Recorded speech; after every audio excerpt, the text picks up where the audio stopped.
मुंग्या मुंग्या मुंग्या, सर्वत्र मुंग्याच. त्यांनी अख्खं घर व्यापलं होतं. कुठून आल्या इतक्या मुंग्या? फरशीवरून भिंतीवर, तिथून फळ्यांवर, धान्याच्या डब्यात, कपड्यांच्या कपाटात, अन्वीच्या खेळण्यात, श्रीच्या सामानात. यत्र तत्र सर्वत्र मनीषाला मुंग्याच दिसत होत्या. कुणाला सांगून कळणार नाही, पटणार देखील नाही, पण या मुंग्या तिच्या जीवावर उठल्या होत्या, वैरी होत्या. त्यांना तिचं सुख पाहवत नव्हतं. 5 वर्षांपूर्वी मनीषाचं लग्न झालं. तिचा नवरा श्री प्रेमळ आणि मेहनती होता. 3 वर्षांपूर्वी गोंडस चिमुकली जन्माला आली. अन्वी तिचं नाव. तिला कलेकलेने मोठं होताना पाहणं हा एक आनंद सोहळाच होता. मनीषाला कसलीच कमी नव्हती. ते फार श्रीमंत नसले तरी गरीबही नव्हते. मनीषाला घर टापटीप ठेवायला आवडत असे. ती सतत काही ना काही काम करत राहायची. पण कुठे एक जरी मुंगी दिसली तरी संपलंच सगळं. ती मुंगी इतर मुंग्यांना बोलावेल. कदाचित तिथेच कुठेतरी त्यांचं वारूळ असेल, भिंतीत, जमिनीखाली किंवा पोटमाळ्यावर. हळूहळू त्या हजारोंच्या संख्येने येतील. अख्खं घर काबीज करतील. अन्वीच्या पाळण्यात देखील जातील. बिचारी एवढीशी पोर रडून रडून घर डोक्यावर घेईल. मग आपण काय करायचं? अतिविचाराने मनीषाच्या डोक्याचा भुगा होऊन जाईल. तिच्या या आत्यंतिक चिंतेचं तिच्या नवऱ्याला म्हणजेच श्रीला आश्चर्य वाटे. तो तिला परोपरीने समजावण्याचा प्रयत्न करे. अगं, मुंग्या सगळीकडेच असतात. सबंध पृथ्वीवर अशी एकही जागा नसेल जिथे मुंग्या नाहीत. त्यांना पाण्याखाली श्वास घेता आला असता तर त्या समुद्रातही राहिल्या असत्या. पण एखाद वेळी चुकून चावण्याखेरीज त्या फार काही करत नाहीत. आपल्या कामात व्यस्त असतात. जगात जीव घेण्या बुलेट अँट्स आहेत, ज्यांच्या चावण्याने भयंकर वेदना होतात.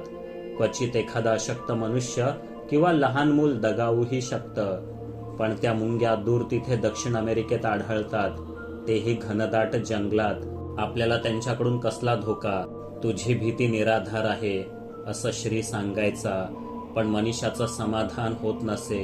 मुंग्या किती खतरनाक असू शकतात याचा तिने लहानपणी जो अनुभव घेतला तसा क्वचितच कोणी घेतला असेल. 20 वर्षांपूर्वीची गोष्ट. मनीषा तेव्हा दुसरीत होती. तेलंगणातील छोट्याशा खेड्यात तिचं गाव. शाळा दुपारची असे. संध्याकाळी घंटा वाजली की सगळी मुलं धावत गोंगाट करत एकटीच किंवा आपल्या मित्रमैत्रिणींसोबत घरी परत येत. त्या काळी खेड्यात इतकी काही भीती नव्हती. शाळा ही गावातल्या गावातच असल्याने पालकांनी न्यायला आणायला जावं अशी कुणाला गरजही वाटत नसे. मनीषाला कुणी मैत्रीण वगैरे नव्हती. तिला एकटं राहायला आवडायचं.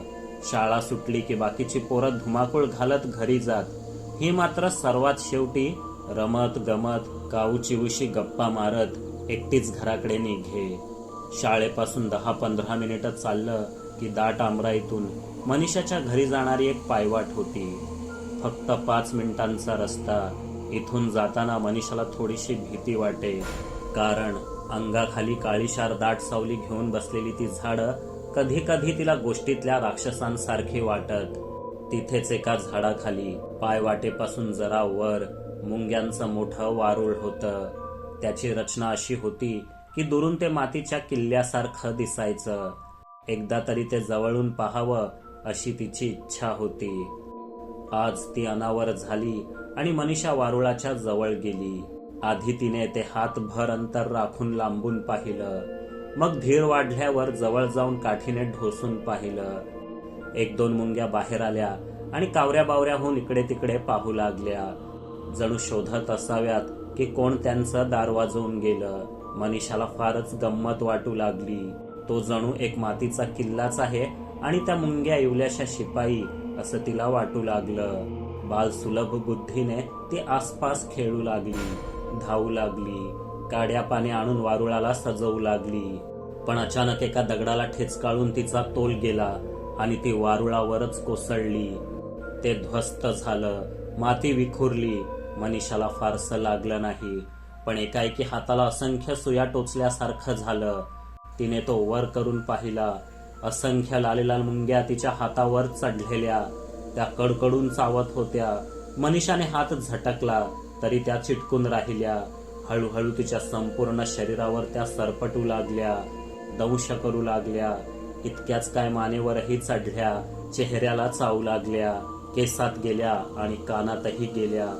मनीषा त्या वेदनेने घायाळ होऊन किंचाळू लागली, उड्या मारू लागली, जमिनीवर गडाबडा लोळू लागली. वारुळापासून दूर पळाली, पण मुंग्या तिला सोडत नव्हत्या. हजारो मुंग्यांनी इवल्याशा मनीषावर हल्लाबोळ केला होता. तिच्या किंकाळ्या ऐकून आमराईच्या आसपास राहणारे लोक धावले. त्यांनी तिला उभं केलं, कापडाने झटकलं, तरी मुंग्या चावणं सोडेनात. कोणीतरी तिच्यावर थंड पाणी टाकलं. एवढ्यात मनीषाचे आई बाबा तिथे पोचले. तिची अवस्था बघून चिंतित झाले. लगेच रिक्षा करून तिला तालुक्याच्या दवाखान्यात नेलं. लालेलाल चट्ट्यांनी मनीषाचं अंग भरलेलं, चेहऱ्याला सूज देखील आलेली, अंगाची आग आग होत होती. 2 दिवस इस्पितळात ठेवावं लागलं. तेव्हा कुठे तिच्या अंगाचा दाह कमी झाला. पण मानसिक यातनांचं काय? त्या कोवळ्या वयापासूनच तिने मुंग्यांचा धसका घेतला, इतका की मुंग्या पाहिल्यावर तिच्या सर्वांगाला घाम फुटत असे. ती स्वतःला एकांतात कोंडून घेई, सारखं फरशी भिंतीचे कोपरे तपासत बसे. कधी कधी भीती अनावर होऊन रडतही बसे. बिचारी लहान आहे म्हणून घाबरते. तिचा अनुभव वाईटच होता. वय वाढलं की सावरेल ती, विसरून जाईल सर्व, असं घरच्यांना वाटलं.